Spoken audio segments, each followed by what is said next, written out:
les chiots, comment résister à leur petite bouille si craquante? Que ce soit en meute ou en carpaccio, on ne peut s'empêcher de les aimer. Et pourtant, derrière cette mignonnerie apparente se cache un terrible secret. Une part d'ombre dont les origines remonteraient au XVIIIe siècle. À cette époque, les chiots multiplient leurs apparitions dans les tableaux. Mais pensez-vous réellement que ces adorables créatures soient uniquement là pour apporter un peu de tendresse dans ce monde de brutes? Ben non, ma gueule. Et si je vous disais que les chiots que vous apercevez ici sont l'équivalent de nos sex toys?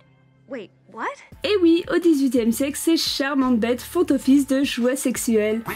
Je vous rappelle qu'à l'époque, l'électricité n'est pas encore tout à fait au point et les piles n'ont pas été inventées. Il faut donc faire preuve d'un peu d'imagination pour survivre aux longues nuits d'hiver. Bon ok, dans la pratique, c'est tout de même assez hardcore. Hardcore comme le Nord Underground? Mais si l'on considère que le chien est le meilleur ami de l'homme, cela peut éventuellement se comprendre, même s'il s'agit d'une conception de l'amitié un peu particulière. Il faut également se rappeler qu'en France, le 18e est le siècle libertin par excellence. La mort de Louis XIV marquant le début d'une période de libération des mœurs. Autrement dit, c'est la fête du slip, et cela se ressent particulièrement dans la littérature. Même de grands auteurs comme La Fontaine se mettent à écrire des contes érotiques. Et dis donc, il a craqué son slip!